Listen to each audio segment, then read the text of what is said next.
begun. Christina, you can go ahead and call the meeting to order if you'd like. Wonderful, thank you. Good afternoon, everyone. I call this meeting to order. We'll start with roll call. Commission members.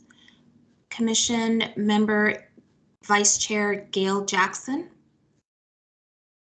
Commissioner Jackson did just send me a text that she may be running a bit late. Okay, thank you. Commissioner Jesse Breckenridge. Present. Commissioner Carol Curtis. Commissioner Carol Curtis. We do not have Commissioner Curtis with us in person. Thank you. Commissioner Cal McCloy. Commissioner McCoy will be unable to attend. Thank you. Commissioner David Steiner. Here. Commissioner Thomas Waddell. Here.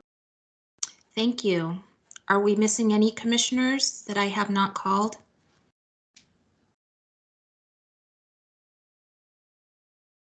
Is that everyone? I believe so. Okay, thank you. City staff, Deb Harris, council member.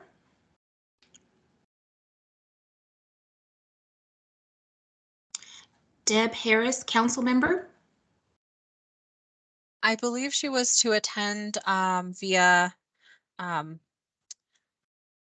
online, but I have not gotten any notice. Okay, thank you. Heidi Hansen, Economic Vitality Director.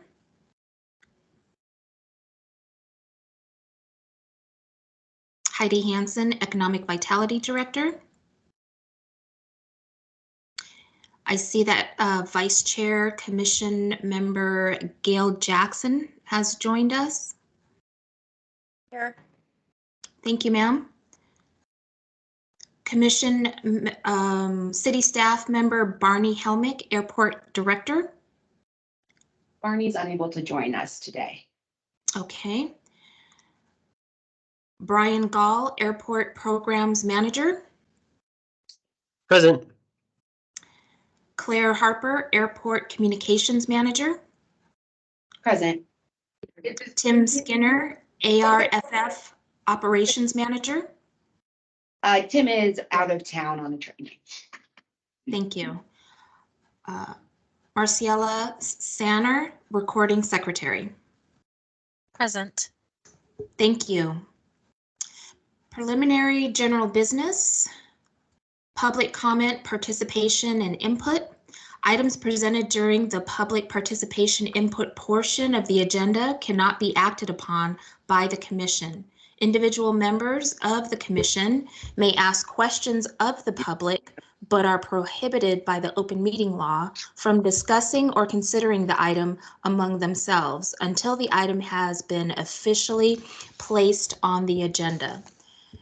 Is there any public comment, participation, input at this time?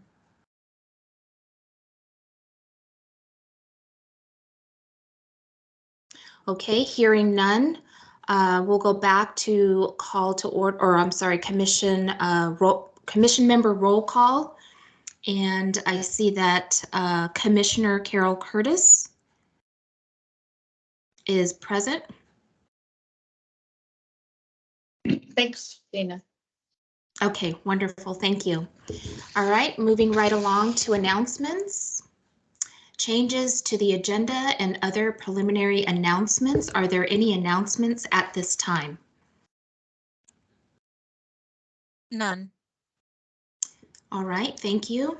Approval of the minutes, regular minutes of the November 10th, 2022 meeting. Do I hear a motion to approve the minutes as submitted? Tom Waddell moves to approve. Thank you, Commissioner Waddell. Do I hear a second? Steiner, second. Thank you. All those in favor say aye. Aye. Aye. Opposed, same sign. All right, thank you. Motion carries. Minutes are approved. City Council updates. Council member Deb Harris, has she joined us? I don't see her. I don't see her on here. If it's okay with you, Claire, we'll just go back to that after whatever section we're in and touch back on that. Okay, Sure. great. Thank you. All right, staff reports. Claire Harper. Okay, we will jump right in. Missy sharing the slides today. I apologize. We're having some technical difficulties in here, but we were able to figure it out with some support of our commissioners.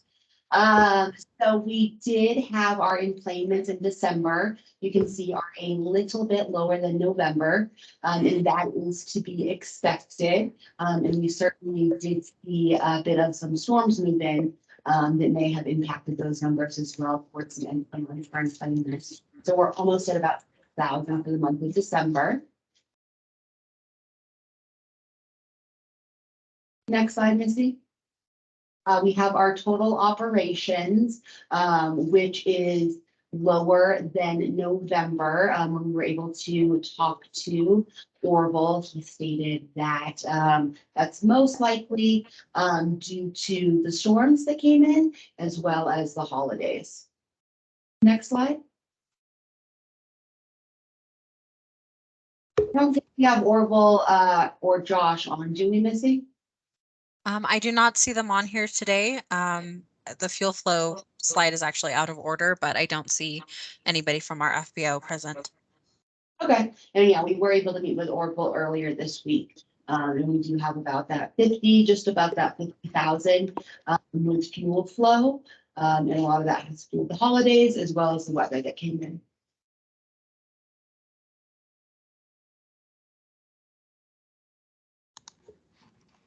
So with the whole, the issue with the holiday travel and just thousands and thousands of flights being canceled, how did that affect the regional travel through the airport? So when we had the big storm that came in, actually our runway, we were very proud of our team and our operations team. They were able to keep the runway clear and open at all times with that snow. They worked very hard, and they're also using a new de-icing chemical. But because of low visibility, I believe there were 3 days where nobody was able to fly.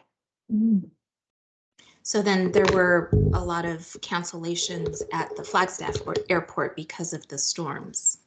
Because of the storms that rolled in here, not necessarily. I mean, those were certainly part of the storms that then took over the East Coast, came from the West Coast. But since I wasn't here for the holidays, so this is just from what I heard. So Brian or Missy, please chime in if you were. But I don't believe we were majorly impacted because American was able to contact the people going out to Phoenix or Dallas, Fort Worth.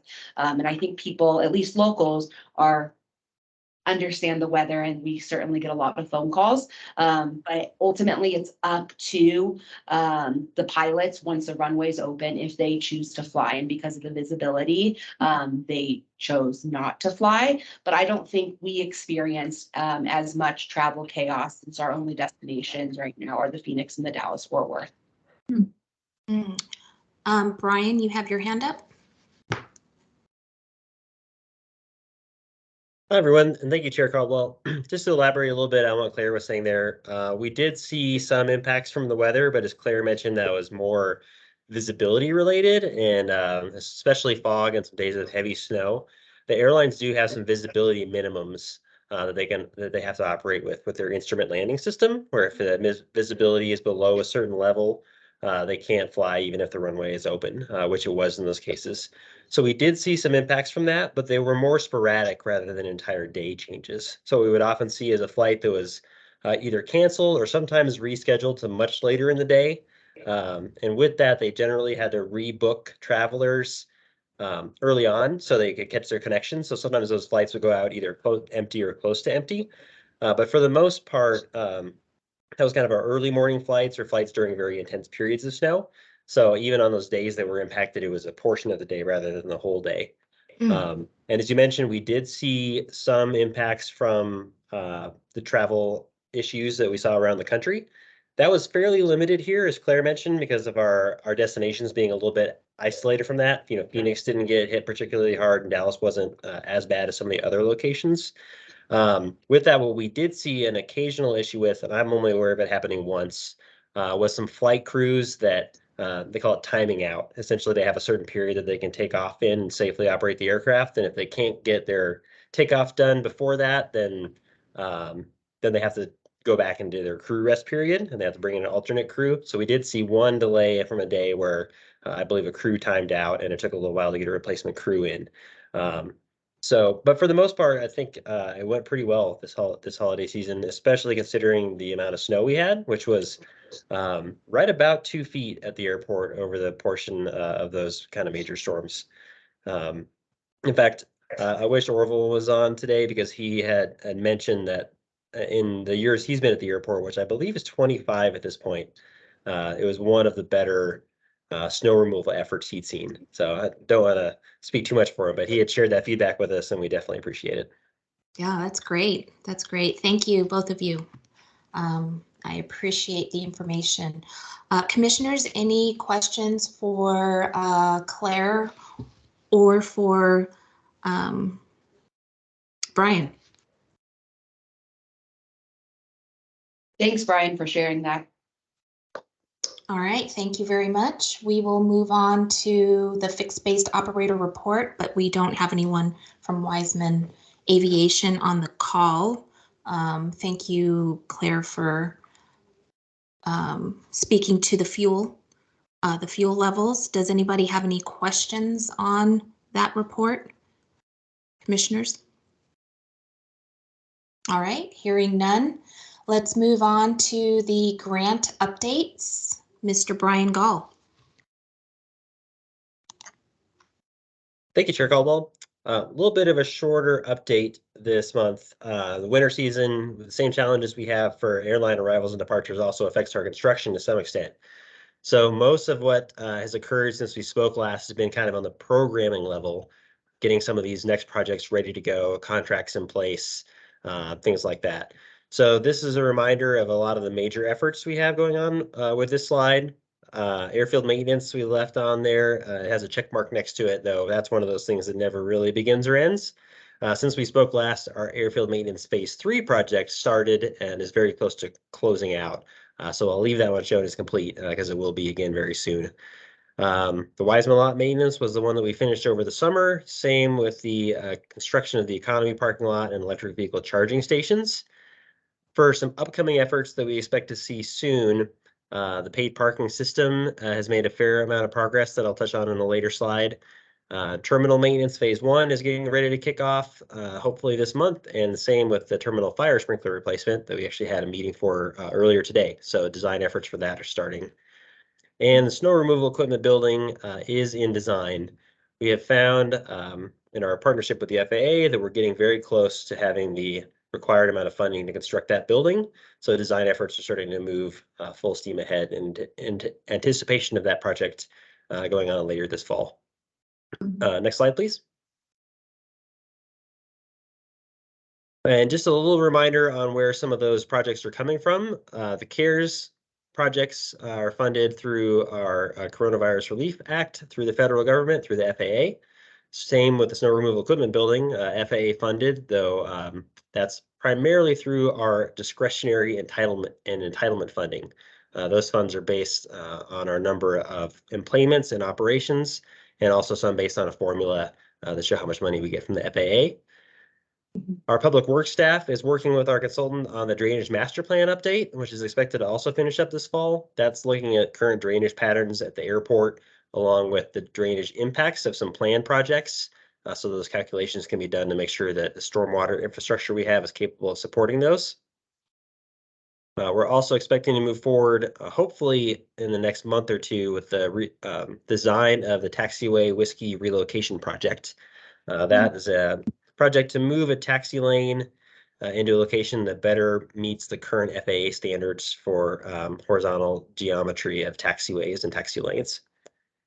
And one of the big ones that we're working on funding, this one, we had a grant in place that we thought could fund this, but it turns out maybe it didn't quite meet the criteria of the grant. So working on some creative ideas to get funding for the terminal apron drainage improvements project. That's the commercial apron where folks get on and off of the commercial aircraft, trying to do some drainage work there to keep it a little bit drier in the monsoon season and reduce the amount of ice that's there in the wintertime.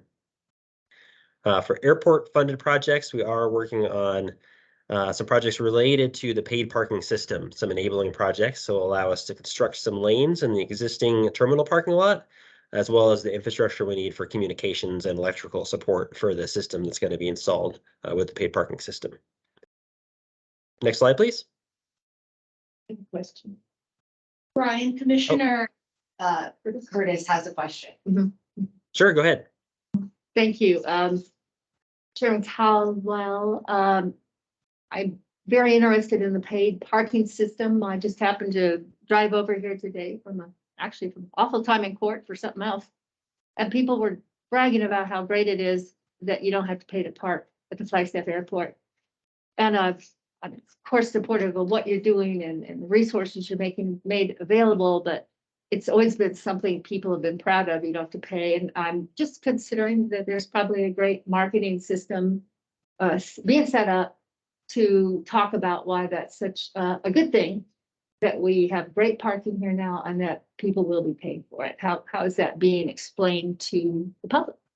Sure. So that process goes back to before my time at the airport, actually. And I'm glad you asked this question because we've just been researching it as part of a council presentation we'll be having to give within the next month or so for the contract for the paid parking vendor.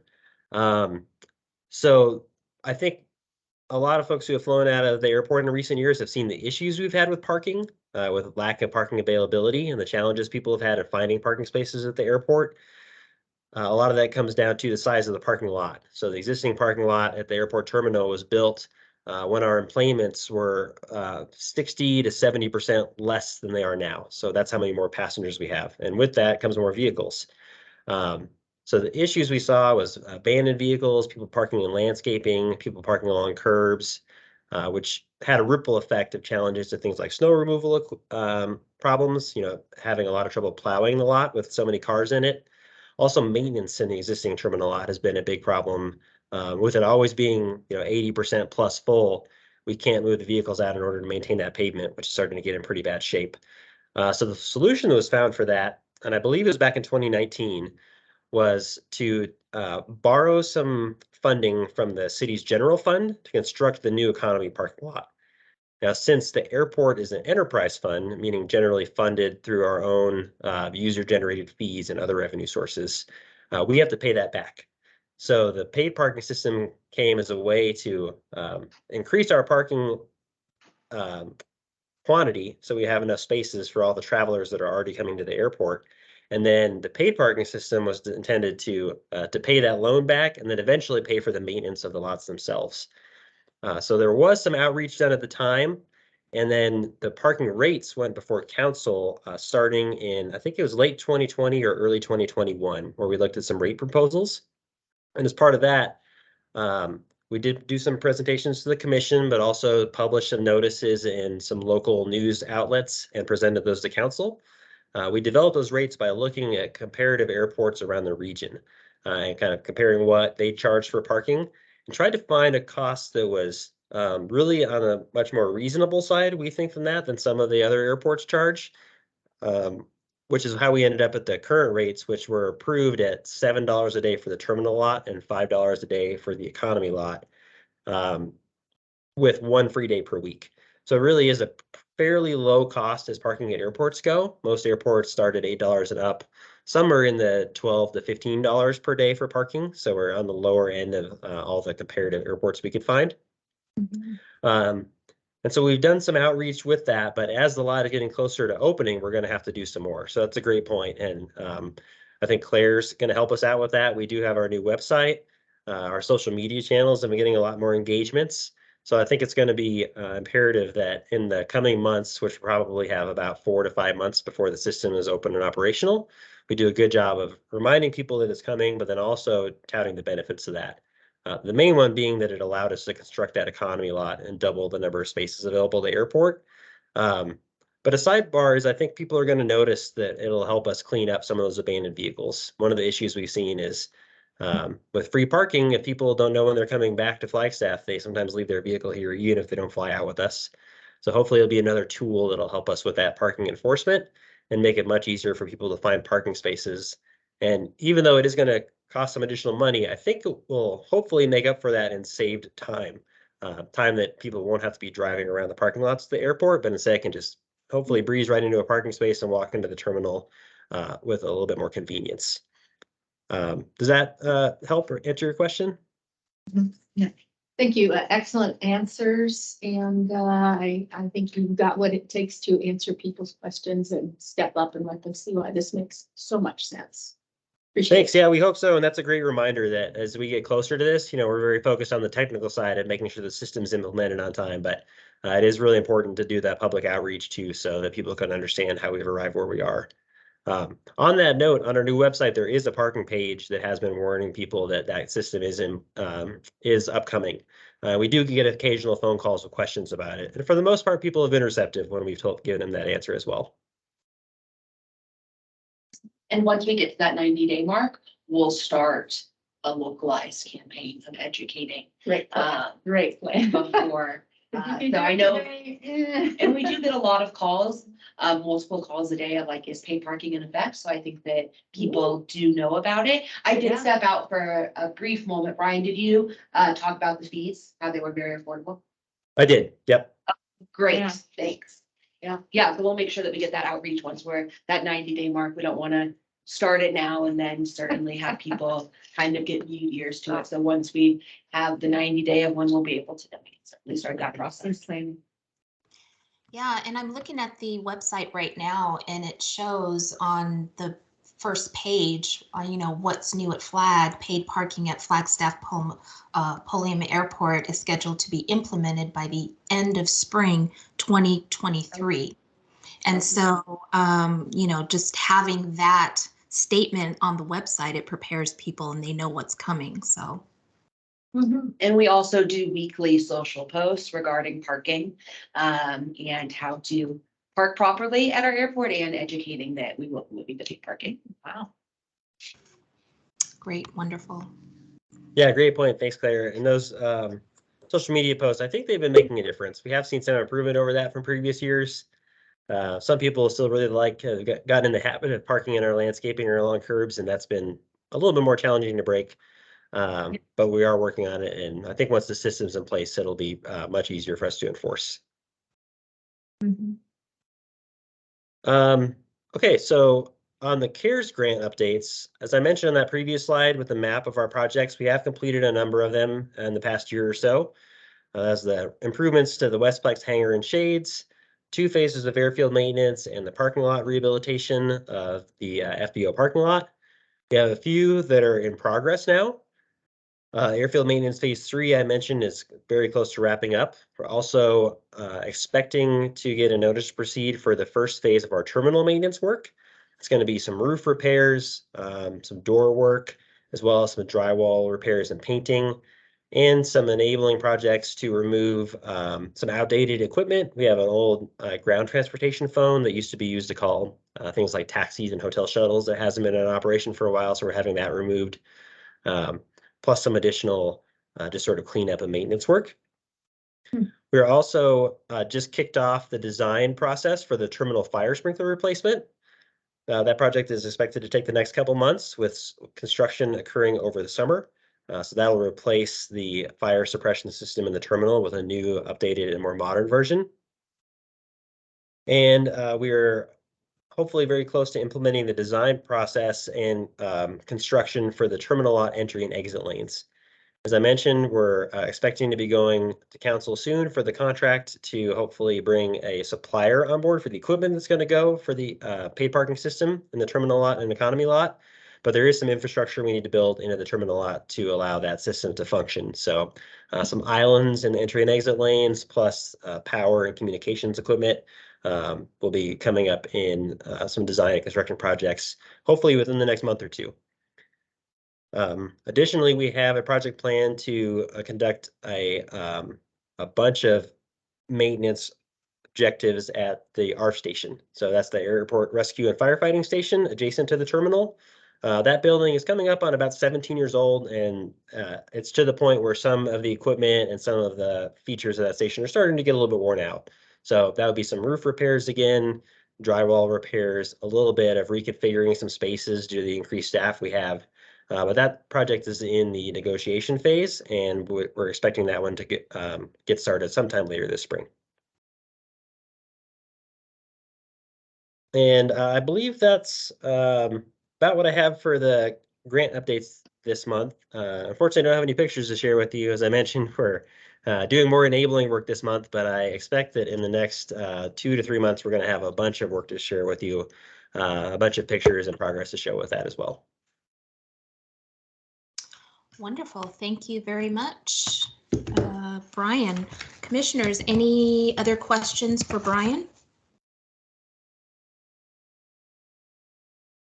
All right, hearing none, thank you. We will move on to communication and business updates with Claire.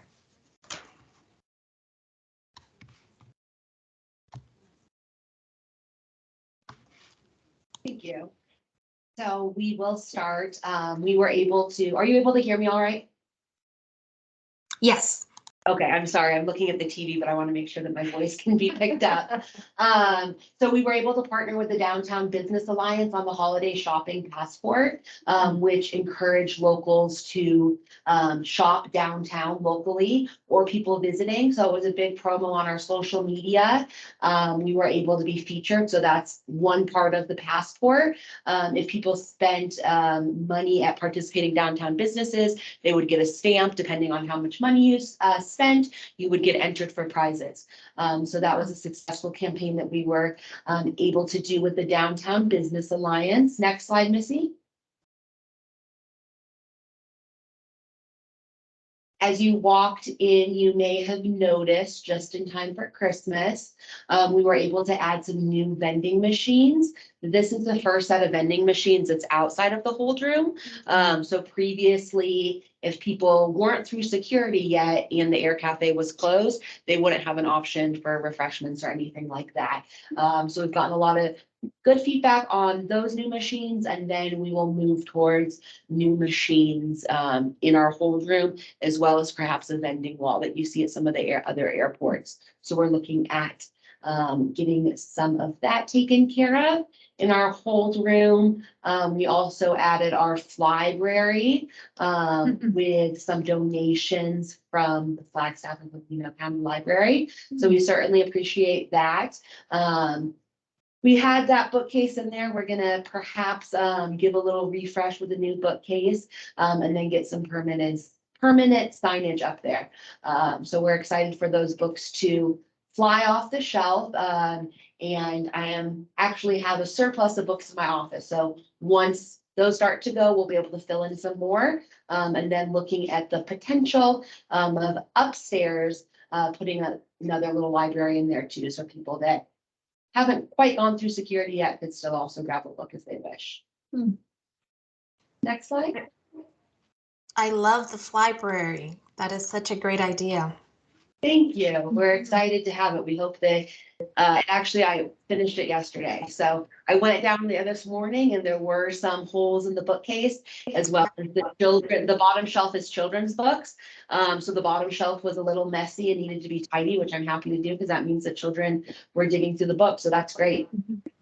Our advertisements that ran in November and December, we have the ones that all look similar. Those are targeted audiences. So we pick demographics within certain areas. What we had set, and I will get a 90-day recap of our digital targeting ad. I actually meet with them on the 18th, so I was hoping I would have those numbers before this meeting, but we'll do it at the next meeting. So that will show what we're targeting and how those ads are being responded. They click on that and it certainly goes to our website. And those are targeted with certain income levels and people that travel frequently in Phoenix, Dallas, Fort Worth, Sedona, the Verde Valley area, as well as Prescott.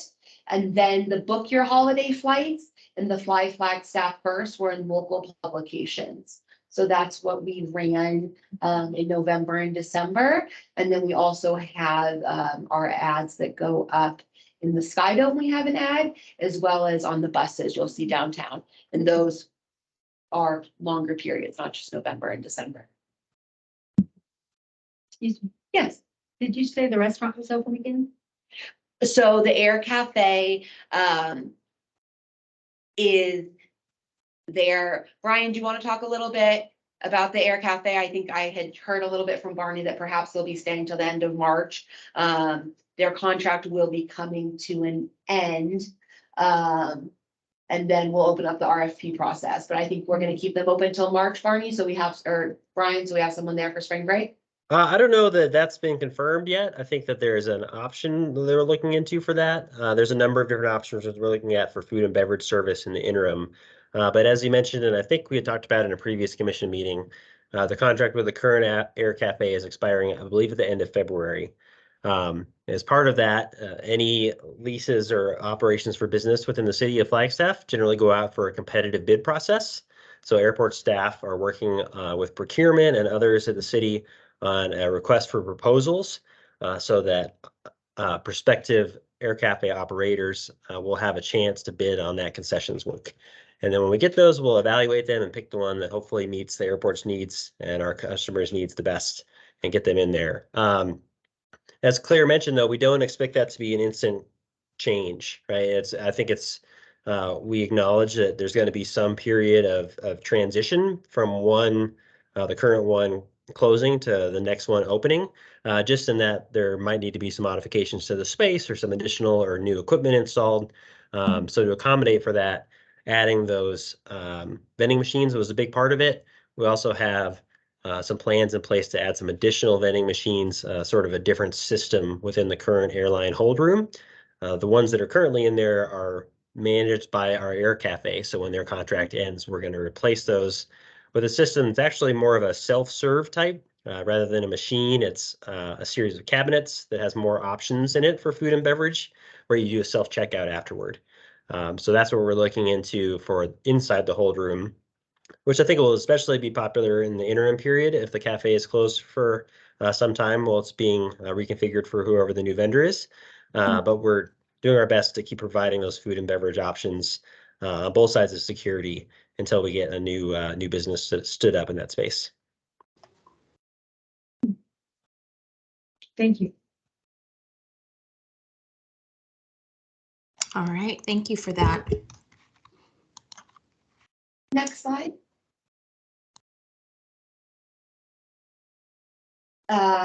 So we did have our Flagstaff in-flight issue that went out in December. So hopefully everybody was able to give a glance at that. We'll have our January issue go out next week. We were featured in Flagstaff Business News, continuing to pursue air travel, and that article is included in the December issue of Flag in Flight. The end of the year, we were able to do a little of our social media recap. It's only 5 months of data. I started social media shortly after I started this position, and I believe the end of July. So since then, we've reached 105,000 impressions, reaching 56,000 users with 409 posts with an average engagement rate of 11.24, which is very strong. And then if you do the next slide, Missy, we'll show a little recap of some of our posts that did very well. So we had one towards the end of the year, towards the holiday weekend, celebrating some clear weather that came in. We had that brand new Osprey that came in July, and that was right when we started our social account. So that was really exciting to get those 6,000 plus impressions. And then our first post on our therapy dog, Dusty, got a lot of comments, and people weren't aware of that program that we offered. So that was nice to be able to post that and get some engagement. Any Claire? questions? Yes. Could you explain what impressions are? Impressions would be, who looks at it. So an engagement would be that somebody would,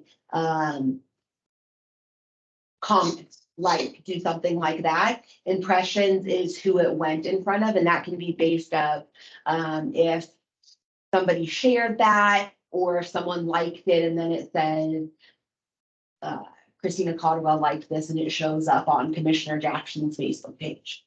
Hmm. And that one, really, the Osprey one got picked up. The impressions were so high because Cass retweeted that one, along with, I think, Flag Scanner. So that was a big one.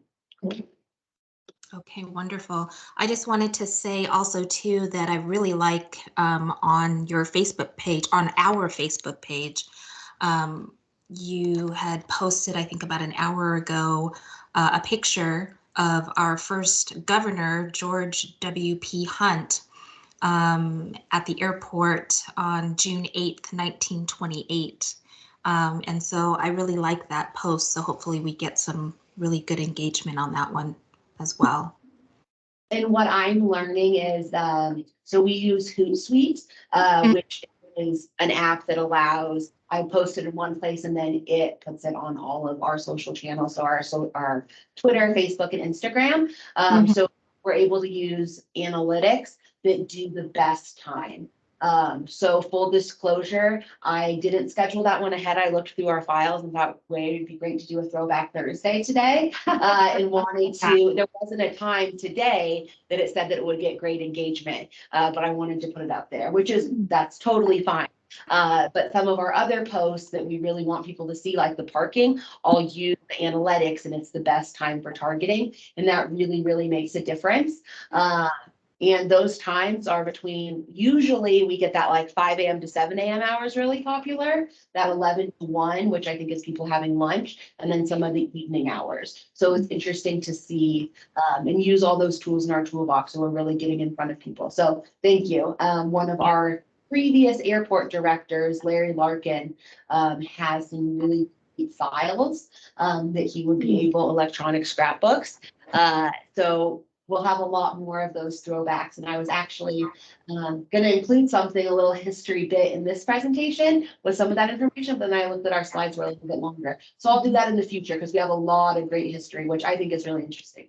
Yeah, absolutely. Commissioners, if you have an opportunity on Facebook or Instagram or Twitter, just to kind of take a look at, especially the throwback slides. I think that's a great idea going forward. But it's really interesting to see the history of the Flagstaff Airport. And of course, make sure you like it, make sure you share it. So I think you've done a really nice job with that, Claire. So thank you. Thank you. I appreciate it. Yep. All right. So anything else on communications and business? If not, then I wanted to discuss our potential airport tour that piqued the interest of folks in November. So I had sent out those dates. I certainly know that the holiday seasons get away from us. Is there like a day that would work best for everyone? We could certainly do a weekend. What all would work? Flexibility based on schedules. We could wait until the days were a little bit longer. We could certainly do an after 5. I'm pretty easy. Okay. Is there a time that doesn't work for people? Is after work hours better than morning? I would say if possible, try to keep it during work hours for Okay. my preference, but we just have to clarify with the schedule, but I Okay. could be flexible. And we like them during work hours. Yeah. Okay. Is there a day of the week that does not work for people? I would say Monday for me, but I'm open as well. There's a couple Tuesdays a month that I'm busy too, so. I'd Okay. like to avoid Monday. Well, Okay, then we'll maybe get something on the books, a few options, a Tuesday through Friday. I'll probably send out 2 options to start with in hopes that we can do the 3 people we may need to do 3 options so we can break it down because we don't want to have a quorum or else we'd have to open it up to the public, which would be difficult. So I will look at our staffing schedule. Certainly we may wait if there was a storm or something like that, we would need to cancel. But I'll look at a few dates and send those out. Our next topic we wanted to discuss in February, we will have half of our staff away going to a conference in Mobile in hopes of talking to new airline folks. So our thought is to cancel the February meeting and perhaps we can get some tour dates during that time in February. Commissioner Caldwell, Christina? Yes, Carol, ma'am. I was Yes, ma'am. wondering, yeah, I was doing a little research, what local airports are our competition? What are we looking at there? I certainly support Flagstaff first, but there are other venues that people might be taking. Is that anything that we have looked at in terms of strategies? So Go ahead. no, you can go ahead. I'm sorry. Chair Caldwell. No, go ahead, Claire, So, please. for the commercial side, Prescott is the closest to us and they have that subsidized program. So they have United to LA. And that is that government subsidized program. And then besides that, we have Sholo that does a boutique air, which is smaller. Besides Phoenix, I believe we are the largest commercial in the area. We certainly have quite a few general aviation. I actually have some maps over there that we can look at of all the airports if you'd like to. Brian, anything else you'd like to add? No, that's a great point, Claire. I think you covered it for the most part. Phoenix is generally the one that most traffic in Arizona has been geared toward, followed fairly distantly by Tucson, Yuma, and us. Laughlin Bullhead does have some commercial service, so a lot of his charter flights. So really in the Northern Arizona region, we are the primary hub for travel up here. As Claire mentioned, there are some essential air service grants, which is a program that existed at one time but has now been closed, that I don't believe we would qualify for anyway, given the number of flights we currently have without it. But Prescott does have that essentially provides a subsidy to the airlines to operate there for that one route. And I think they're operating at maybe 2 flights a day. So even with that, not quite as busy or seeing the traffic counts that we are here. And when I was able to go down and do a tour of Prescott, I believe in October, and they were down to 1 flight that was not very full. So hopefully they'll be able to add another one, but they're just LA. So I think that we are in our northern region, we're the biggest hub. So that's why we do really want to, when we do our targeting, when we put our advertising money out, we want to get that Verde Valley, that Prescott. So you're coming up instead of going down. But we try our hardest, but we certainly can't compete with the airline options and everything out of Phoenix. But we want to start letting people know and kind of putting it where we do have our flights to Phoenix and Dallas Fort Worth, but we can, it's not like you can just go to Phoenix and Dallas Fort Worth. We can connect you then on to other places. So kind of pivoting that mindset of people, it's only Phoenix and Dallas Fort Worth, but from Phoenix you can go somewhere, from Dallas Fort Worth you can go somewhere. So really just kind of marketing and pivoting our message that we have with that. Brilliant. I see Heidi. Oh, Yep. Heidi, you have your hand up? Hi. Yes, ma'am. Hope, Hi. hope you can see me. I'm sorry I joined you late. I was coming out of another meeting, but I always love to be part of Airport Commission, and especially because I wanted to wish everybody a happy new year. And again, thank you for volunteering your time. Claire, thank you, and Brian, thank you. You always do such a great job with the commission and giving everybody the information.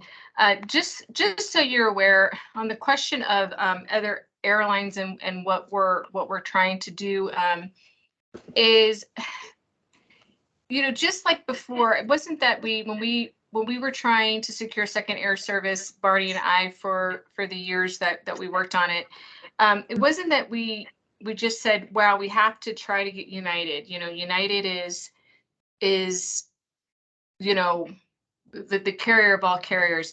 We we're speed dating conference after conference, and it was people like United that were giving us attention because they can serve, at the time, they could serve markets our size, and it was just a good relationship. So basically, we're not picky, is what I'm trying to get at.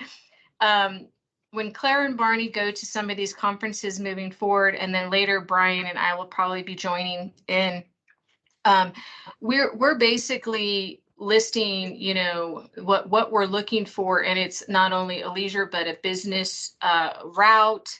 But we're not picky. If they all of a sudden said, hey, we want to see if you want some flights to Utah, or hey, we could give you this charter flight to Rocky Point or whatever. What we want to do is we want a good fit for the community, and we want to make sure there was a need for the community, but we're also very willing to try things, because that can always in turn lead to something else, like we've seen with American.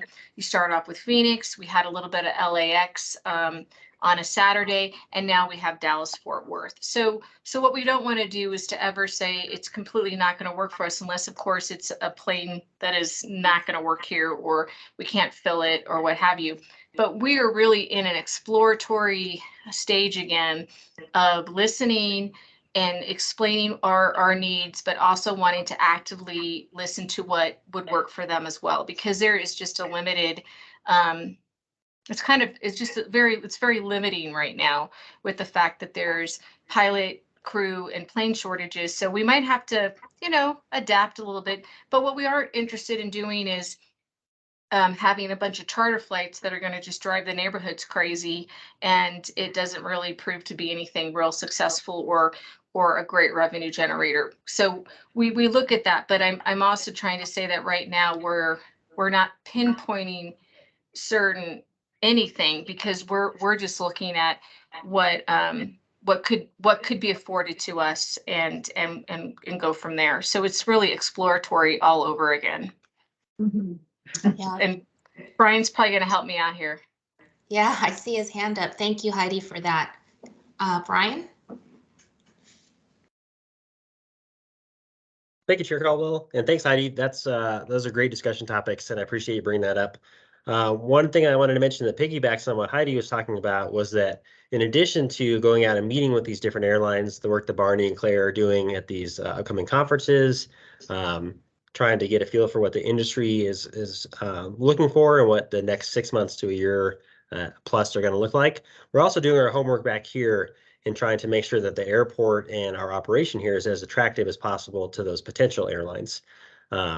So one of the things we're doing is we're going to be making some improvements to both of our airline offices. American, as our current carrier, having stuck with us and doing a good job here, we're going to be making some improvements to their space, and also to the space that United was in formerly, so that it'll be truly move-in ready if another airline comes and wants to operate here, that they don't have to wait on a period of improving the space and bringing it up to their needs. It'll be done preemptively. Along with that, the city currently has an air carrier incentive policy, and airport staff and other city staff have been looking at that policy to see if there are any tweaks we can make to it to kind of target as well as we can the current state of the industry. And we're always keeping an eye out for any other kind of physical infrastructure changes we might need to make to be able to accommodate larger or different types of airlines that maybe we haven't seen before. So we are doing our homework in the background in conjunction with those meetings to make sure that we're in as good a place as we can to be able to say yes to any of those airlines that want to come to Flagstaff so they can move in here as quickly as they can. Great. I got a question for you. This is Tom Waddell. Is American pretty much solidly committed to maintaining the Dallas connection from Flagstaff?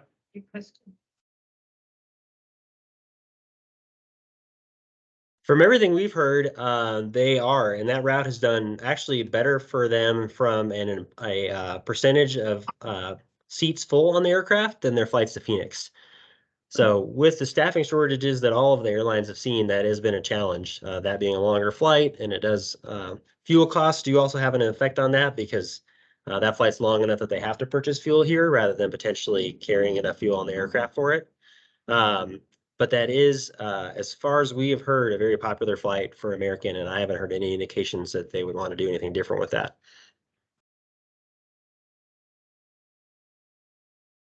Good question. Thank you, Brian.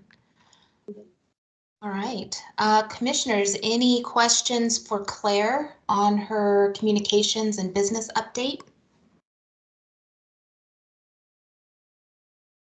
All right, hearing none. Thank you very much, Claire. Heidi, is there anything else you wanted to share with us before we adjourn? I basically just wanted to let you know that Barney is going to be retiring in April, and that I will be starting a search for replacing that position.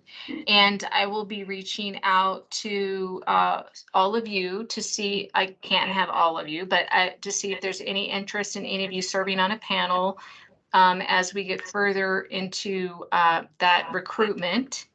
And I am also going to make sure we have a retirement celebration that we have set up for him in April, and I'll make sure you get that invite if you'd like to join us as well. So it's going to be hard. I've worked with Barney for 10 years, and I have really appreciated all that he has taught me and we have done together for the airport. But I know that with having the additions of Brian and Claire, and then of course Tim Skinner and Missy, that we are going to be in good shape moving forward, and they are going to help us, get the right recruit in there. But I just wanted you to know that we are definitely working as a team to get geared up for when Barney's knowledge walks out the door. Wow. Well, that is very sad news, but congratulations to him for retiring. I'm definitely available for a panel, and so I appreciate you reaching out. Yeah, please keep us informed and let us know about the party in April. Yeah, and we'll celebrate him further in this commission meeting. But I just wanted you to be aware that that is going to start happening. That recruitment process will start happening sometime in February. Okay. All right. Thank you for the heads up. Thank you. All right. With that said, our February meeting is canceled, and we will resume in March. So with that, Chair Caldwell, I have one more thing. Yes. And it's because so many of you have so many relationships with businesses in the community, business owners and all that. So I apologize. We do have an ARPA small business grant that is out right now. You can go to chooseflagstaff.com, and I can put that in the chat as well. Let me do that while I'm talking. And you'll see it on the homepage, and it shows you, tells a little bit about the small business grant. Basically, you can apply for it if you have, if you're a business that has 50 or less employees, and if you did not receive prior COVID funding or support. And if you have any other questions, of course, they can reach out to John Saltonstall. That's all on there.